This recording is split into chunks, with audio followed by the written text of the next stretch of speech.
Good morning to all of you. मैं देवव्रत और आज बेटा हम आपको बीएससी सेकेंड ईयर केमिस्ट्री का अपना 18th लेक्चर पढ़ाने जा रहे हैं। आज का बेटा जी हमारा टॉपिक होगा IUPAC nomenclature of coordination compound, अर्थात आज हम उपसंयोजी यौगिक या जटिल यौगिकों का नामकरण सीखेंगे। ठीक है बेटा, तो देखते हैं, हेडिंग डालो। IUPAC nomenclature of coordination compounds। IUPAC nomenclature of coordination compound. आज सीखते हैं बेटा जी हम जटिल यौगिकों के नाम कैसे लिखते हैं। ठीक है बेटा जी, आईयूपीएसी द्वारा। अब देखो, सबसे पहले हमने बेटा जी जब कोऑर्डिनेट कंपाउंड पढ़ाए थे तो उनका क्लासिफिकेशन कराया था। तो बेटा वहां पे क्लासिफिकेशन इसीलिए ही किया था हमने, ताकि हम जब आईयूपैक नोमेनक्लेचर के तो आसानी से हम पहले मोनोन्यूक्लियर के करेंगे, फिर पॉलीन्यूक्लियर के करेंगे। ठीक है बेटा जी, मोनोन्यूक्लियर कोऑर्डिनेट कंपाउंड जो होते हैं यानी कि एक नाभिकीय उपसंयोजी यौगिक या जटिल यौगिक जो होते हैं उनके नामकरण कुछ अलग प्रकार से, और बहुनाभिकीय यानी कि जिसमें एक से अधिक मेटल हो उनके नामकरण कुछ अलग प्रकार से होते थे। ठीक है बेटा जी, तो देखो जरा, पहले हम कोऑर्डिनेट कंपाउंड जो थे उन्हें ही बांट दे। ये तो कोऑर्डिनेट कंपाउंड,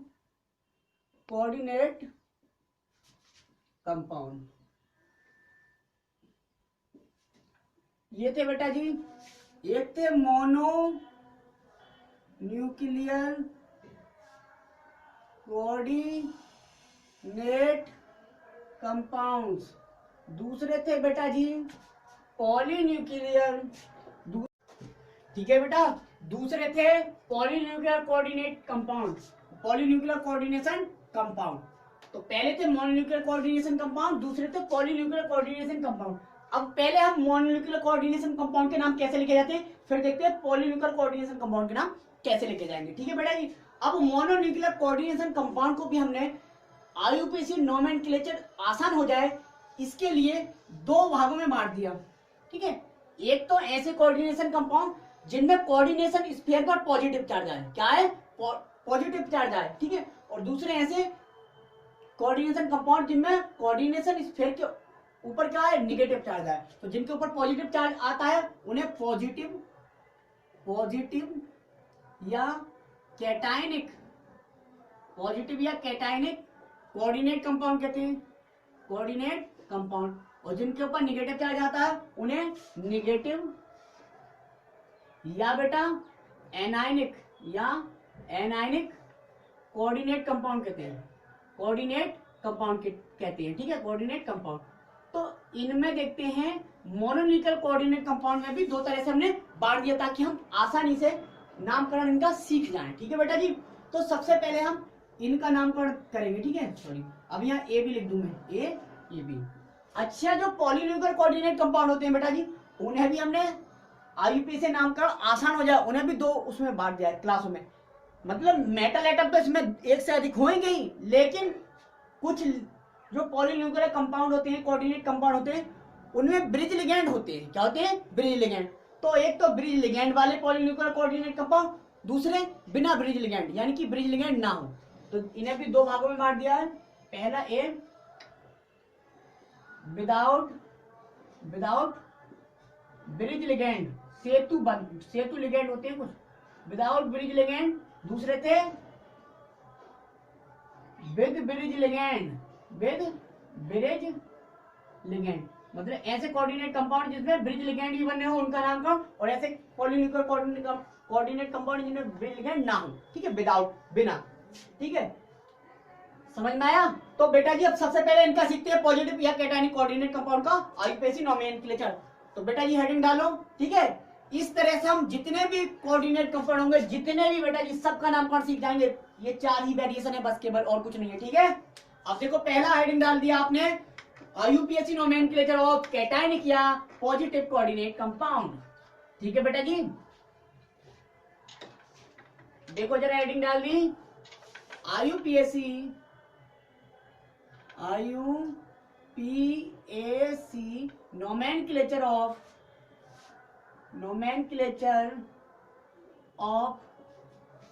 कैटायनिक। अब मोनोन्यूक्लियर के चलना है, ये बार बार मोनोन्यूक्लियर नहीं बताऊंगा मैं। IUPAC नोमेनक्लेचर ऑफ कैटायनिक या पॉजिटिव मोनोन्यूक्लियर, चलो अभी लिख देता हूं, मोनोन्यूक्लियर कोऑर्डिनेट कंपाउंड। ठीक है बेटा जी, ये ए हेडिंग बनाई हमने। ठीक है, IUPAC नोमेनक्लेचर ऑफ कैटायनिक या पॉजिटिव मोनोन्यूक्लियर कोऑर्डिनेट कंपाउंड। सूत्र है बेटा जी, तो पहले देखो इससे का स्केलेटल क्या होने वाला है। स्केलेटल ये होने वाला है, ये मेटल होगी और ये बहुत सारे लिगेंड Ln होंगे, लिगेंड की संख्या, बहुत सारे लिगेंड होंगे। ठीक है, और यहाँ पे एक आयन होगा जो निगेटिव होगा, यहाँ पे X कोई निगेटिव आयन होगा। ठीक है बेटा जी, यही तो फॉर्मूला होने वाला है इनका जनरली। तो कैसे लिगेंड का नाम लिखे इसमें, तो लिगेंड का नाम सबसे पहले ये सूत्र है, सूत्र लिख लो। सबसे पहले कोऑर्डिनेशन स्फीयर वाले का भाग का नाम लिखना है, इसलिए ये कोऑर्डिनेट स्फीयर मैंने बनाई। सबसे पहले बेटा जी लिगेंड की संख्या लिखते हैं इसमें, लिगेंड्स की संख्या, नंबर ऑफ लिगेंड की संख्या कैसे लिखते हैं, 2 के लिए डाई, 3 के लिए ट्राई, 4 के लिए टेट्रा, 5 के लिए पेंटा, आप जानते हैं हेक्सा हेप्टा, इसी तरह से हेक्सा। ठीक है, लिगेंड की संख्या लिखेंगे ऐसे, डाई ट्राई टेट्रा पेंटा हेक्सा। अगर लिगेंड मोनोडेंटेट है, पॉलीडेंटेट के लिए अभी आएंगे, जब नाम लिखेंगे वहीं पर रूल लिखवा देंगे। ठीक है, उसके बाद बेटा जी लिगेंड का नाम, लिगेंड की संख्या पहले, सबसे पहले, फिर लिगेंड्स का नाम, लिगेंडों का नाम। लिगेंड का नाम कैसे लिखेंगे, लिगेंड का नाम भी बेटा जी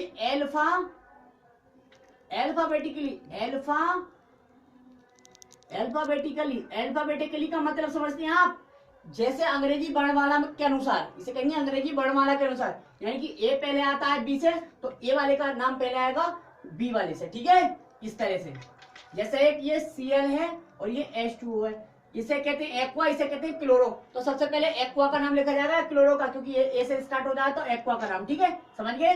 अब तो लिगेंड की संख्या, फिर लिगेंड का नाम, उसके बाद मेटल का नाम बेटा जी, मेटल का नाम। अब मेटल का नाम कैसे लिखे सर, मेटल के नाम के आगे कुछ जुड़ेगा तो नहीं, तो बेटा जी मेटल का नाम सिंपल लिखना है, SIMPL, सिंपल लिखना है बिल्कुल। ठीक है, प्लस मेटल का नाम क्या लिखना है, सिंपल, प्लस मेटल की ऑक्सीडेशन स्टेट, फिर क्या लिखनी है बेटा जी, प्लस मेटल की, यहां पे लिख दो प्लस। ठीक है, अभी फॉर्मूला कंप्लीट नहीं हुआ, प्लस मेटल की ऑक्सीडेशन स्टेट, मेटल की ऑक्सीडेशन स्टेट कायम है in Roman number, in Roman अंकों को जानते हो, इन रोमन नंबर्स, रोमन अंकों में बेटा जी, रोमन अंकों में लिख लिया ऑक्सीडेशन स्टेट मेटल की। ठीक है, रोमन अंकों में और ब्रैकेट के अंदर ऐसे। ठीक है, चलो लिख के दिखा देता हूं, जैसे कैसे, फर्स्ट है +1 है तो फर्स्ट, +2 है तो सेकंड, +3 है तो थर्ड, इस तरह से, और अगर 4 है तो फोर्थ, इस तरह से मेटल की ऑक्सीडेशन स्टेट लिखनी है रोमन अंकों में। ठीक है बेटा जी, अब हो गया यहां तक आपका काम खत्म, यानी कि कोऑर्डिनेट स्फीयर बंद। उसके बाद क्या बचता है, ये एक्स क्या है, निगेटिव आयन ही होगा, तो फिर उसके बाद प्लस निगेटिव आयन का नाम,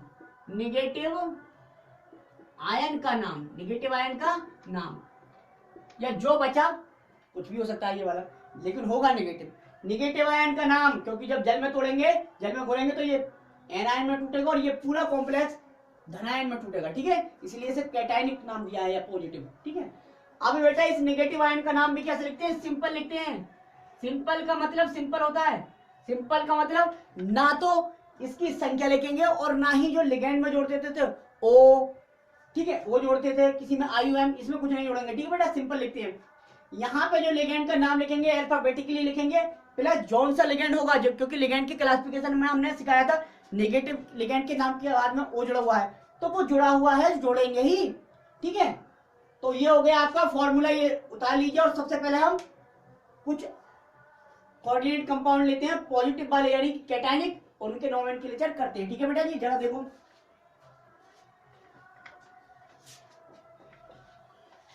अब देखो बेटा,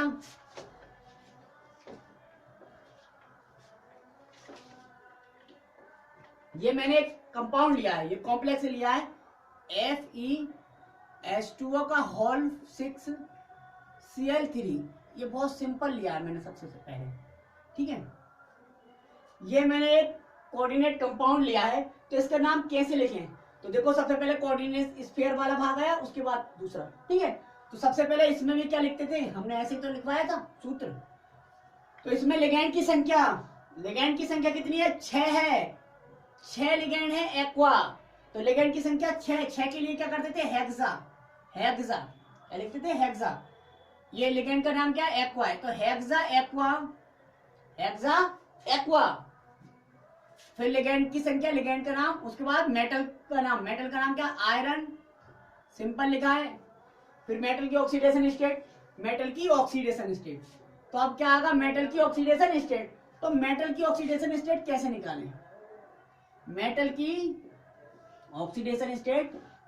निकालें?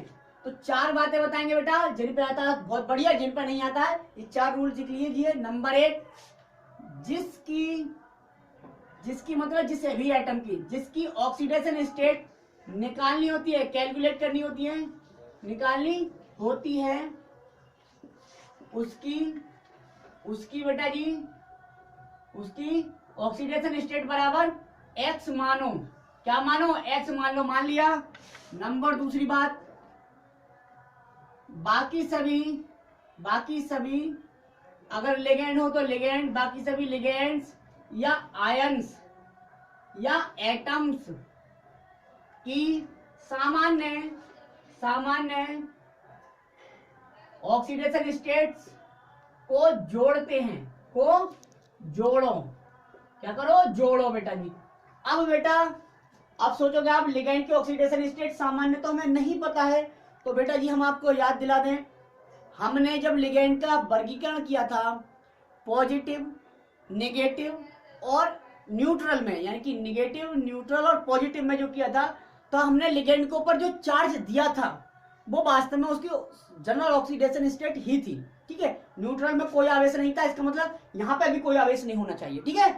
तो वो जो क्लासिफिकेशन बहुत इंपॉर्टेंट था, वहीं से आप देख लेना, ठीक है। वो टेबल बनाई दी है मैंने पूरी, निगेटिव लिगैंड की अलग, न्यूट्रल लिगैंड की अलग और पॉजिटिव लिगैंड 2-3 दिए थे बस केवल उनकी, ठीक है। तो वहां से देख लेंगे। सामान्य ऑक्सीडेशन स्टेट जोड़ो, ठीक है। तीसरी बात बेटा जी, अगर ये जिसमें ऑक्सीडेशन स्टेट निकालने हैं मेटल की, वो पूरा यौगिक है, जैसे ये यौगिक है, यदि वो यौगिक है तो क्या लिखेंगे? यौगिक यानी कि कंपाउंड, की ऑक्सीडेशन स्टेट बराबर 0 होती है, तो इसके बराबर में 0 लिखोगे। क्या लिखोगे? 0। चौथी, अगर ये मान लो आयन होता, मतलब -3 चार्ज होता है इसके ऊपर, सॉरी +3 या -3, चलो +3 होता, तो उसका मतलब क्या होता? ये आयन कहलाता। ये क्या कहलाता? आयन। तो ऐसे लिख दें, आयन की ऑक्सीडेशन स्टेट, आयन यदि वो आयन है तो आयन की ऑक्सीडेशन स्टेट बराबर उस पर उपस्थित आवेश, जितना उस आयन पर उपस्थित आवेश है +3 है तो +3 ही लगाएंगे बराबर में, ठीक है। तो उस पर उपस्थित बेटा जी, उस पर उपस्थित आवेश हो गया आवेश।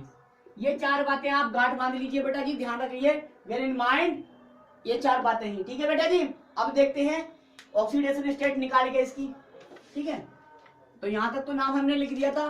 दिक्कत आई हमें ऑक्सीडेशन स्टेट निकालने में मेटल की, तो ऑक्सीडेशन स्टेट निकालने में कोई दिक्कत नहीं आएगी, हमने आपको नियम बता दिया। देखो जरा, मुझे मान लो इसमें FeS2O का होल 6Cl3 में Fe की ऑक्सीडेशन निकालनी है, तो माना, पूरे क्रम से करेंगे, माना Fe की ऑक्सीडेशन स्टेट बराबर X है, मान लिया। तो Fe की जगह हमने इस फॉर्मूले में X पुट करा प्लस, फिर बाकी जितने भी लिगेंड हो, आयन हो, एटम हो, जो भी बचा हुआ हो, उनकी कॉमन ऑक्सीडेशन स्टेट लिखते हैं। तो H2O कैसा लिगेंड है? न्यूट्रल लिगेंड है या नहीं? उदासीन लिगेंड के उदाहरण में लिखा आया था, तो जब न्यूट्रल है तो इसके ऊपर कोई आवेश होगा? नहीं होगा, 0। तो इसका मतलब इस पर कोई आवेश नहीं, इसका मतलब इसकी कॉमन ऑक्सीडेशन स्टेट 0 होगी। अब एक की 0 है कितने? 6, तो 6 से गुणा कर दो, ठीक है। प्लस अब क्या बचा? यहां तक आ गए ये।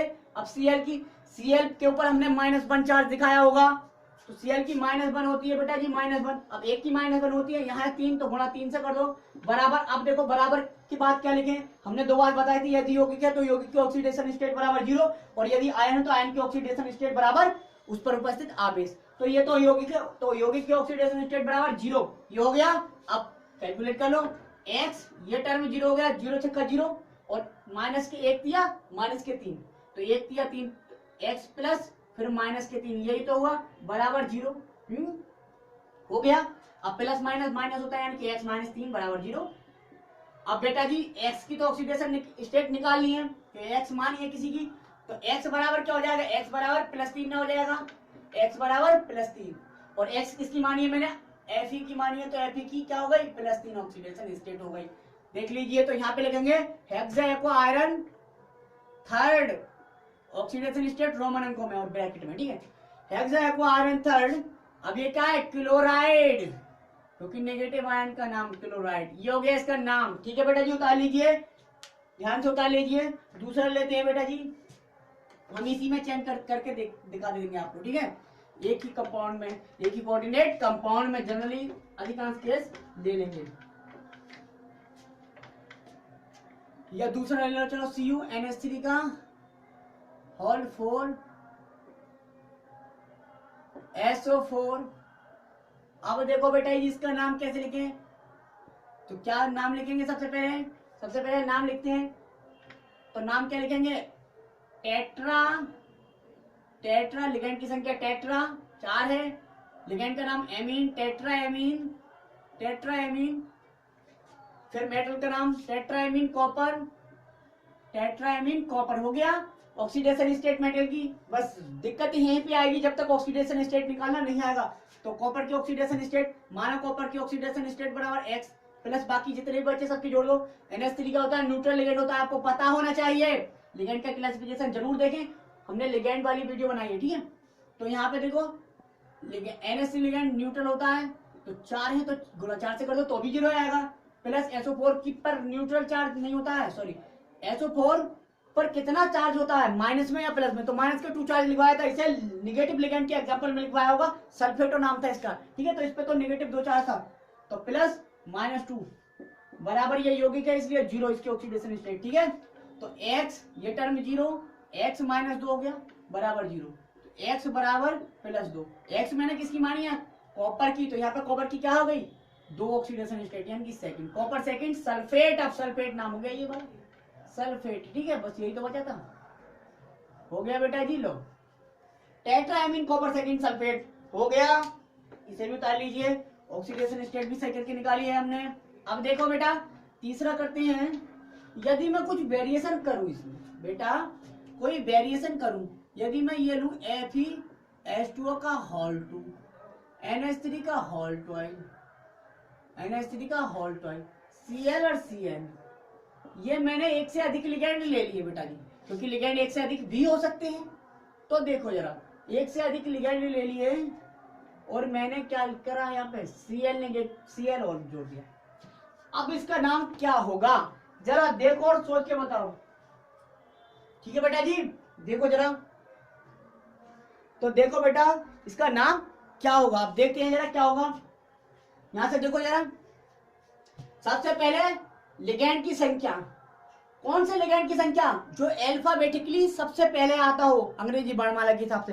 तो यहाँ ये एक्वा है, ये एमीन है, तो बेटा जी दोनों ए से स्टार्ट हो रहे, ये सी क्लोरो है, ये सी साइनो है तो बेटा जी ये सी से, ये सी से, ये ऐसा ही है ऐसा। अब दोनों ए से स्टार्ट हो रहे थे, अंतर नहीं कर पाए, तो बेटा जी ऐसे केस में अंतर करने के लिए जब पहला अक्षर से अंतर नहीं हो पाया तो दूसरा रिलेटेड दूसरा अक्षर से करते हैं। दूसरा अक्षर है यहाँ पे क्यू, क्या है क्यू, और यहाँ पे दूसरा अक्षर है एम, तो क्यू पहले आता है या एम, तो आता है पहले एम, ठीक है बेटा जी। आपको पता होगा एम पहले आता है, MnOPQ, तो क्यू तो बहुत लास्ट में, बहुत बाद में एम के, ठीक है।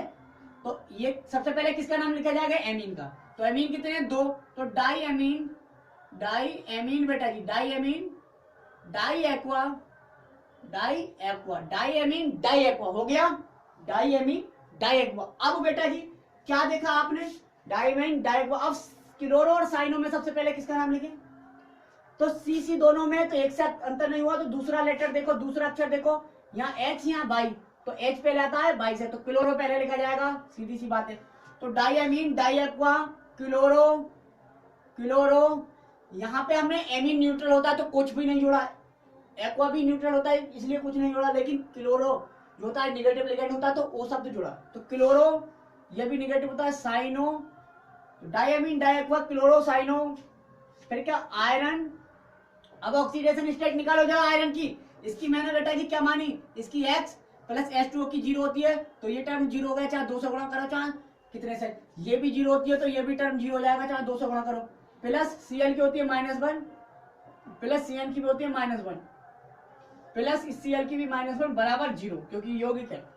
तो अब सब कुछ जोड़ जाड़ के क्या आने वाला है? X बराबर बता क्या आने वाला है, क्योंकि X, चलो अभी सॉल्व कर देते हैं, X -1 -1 X -3 आ जाएगा, X -3 बराबर जीरो, तो X बराबर +3, और X मैंने किसकी मानी है बेटा जी? X मानी है मैंने आयरन की, तो Fe की थर्ड आई, तो आयरन थर्ड।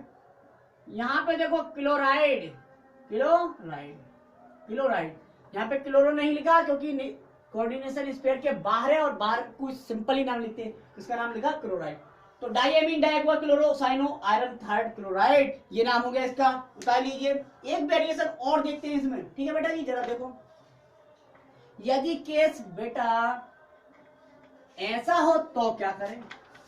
बेटा केस अगर ये हो CO N का होल ट्वाइस NH3 का होल ट्वाइस SO4, ये अगर कंपाउंड हो तो नाम कैसे लिखें? तो नाम लिखो, ये क्या है और ये क्या है, दोनों लिगेंड है, दोनों लिगेंड के नाम, इसका एमीन है आपको पता है, इसका क्या नाम है? तो बेटा लिगेंड वाली वीडियो में इसका नाम क्या था? एथिलीन डाइएमीन इसका नाम है, एथिलीन डाइएमीन हो गया, इसका नाम एमीन, केवल इसका नाम केवल एमीन हो गया। अब बताइए कौन सा लिगेंड पहले आएगा, एमीन या एथिलीन डाइएमीन? ये तो ई से स्टार्ट हो रहा है, ये से, तो ये वाला पहले आएगा, तो क्या लिखेंगे? डाइएमीन। अब एथिलीन डाइएमीन है, ये भी है कितने? क्योंकि ये तो इसका नाम है, इस अंदर वाले का नाम है, ये दो है, तो दो के लिए फिर डाई लगाएंगे, तो नाम सोचो क्या हो जाता? Di ethylene diamine. अब बेटा जी डाई यहां भी लगा दिया हमने, और डाई इस नाम के अंदर स्वयं पहले से भी है, तो गड़बड़ हो जाएगा, क्या हो जाएगा? गड़बड़। तो ऐसे लिगेंडों में, ऐसे पॉलीडेंटेड लिगेंड जो होते हैं जिनमें डाई ट्राई टेट्रा पेंट्रा पहले से ही होता है, तो उनकी संख्या लिखने के लिए हमें नए वर्डों का, नए कुछ शब्दों का प्रयोग करना पड़ा, जिन्हें कहते हैं हम बिस, ट्रिस, टेट्राकिस, पेंटाकिस और हेक्साकिस। मतलब 2 के लिए बिस लगाएंगे, 3 के लिए ट्रिस लगाएंगे, 4 के लिए टेट्राकिस और 5 के लिए पेंटाकिस, इसी तरह से हेक्साकिस लगाते हैं। तो क्योंकि ये क्या है? बाइडेंटेड लिगेंड है, इसमें डाई ऑलरेडी लिखा हुआ है इस नाम में, तो इसके लिए 2 संख्या के लिए यहाँ क्या लगाएंगे? बिस एथिलीन डाइएमीन। फिर मेटल का नाम क्या? कोबाल्ट। अब मेटल की ऑक्सीडेशन स्टेट, ये न्यूट्रल खत्म हो गया, न्यूट्रल, इसकी होती है -2 और बराबर 0, तो बराबर लेके जाएंगे तो +2 हो जाएगी, तो कोबाल्ट सेकेंड सल्फेट हो गया इसका नाम। अब बेटा ये नियम यहाँ बन जाएगा नहीं बन जाएगा? क्या पॉलीडेंटेट, अगर पॉलीडेंटेट है, अभी तक मोनोडेंटेट लिखे थे, एक हमने एक पॉलीडेंटेट लिगेंड लिख दिया, यानी कि बाइडेंटेट है, तो है तो पॉलीडेंटेट का भाग, तो बेटा पॉलीडेंटेट लिगेंड्स की संख्या के लिए di comma tri tetra ETC, ये जो शब्द आते थे, ये जो डाई ट्राई टेट्रा ETC का यूज नहीं करते हैं, का यूज नहीं करते हैं, बल्कि क्या करते हैं बेटा जी? बल्कि इनकी संख्या के लिए क्या लगाते हैं बेटा? इनकी संख्या के लिए 2 के लिए 20, 3 के लिए 30, 4 के लिए टेट्राकिस, क्या बेटा टेट्राकिस, 5 के लिए पेंटाकिस, ईटीसी का प्रयोग करते हैं, ये वर्ड यूज करते हैं, ठीक है बेटा जी, करते हैं। हो गया, पहले हमने करके दिखा दिया, ठीक है, हो गया, ये उतार लीजिए। अब देखिए आप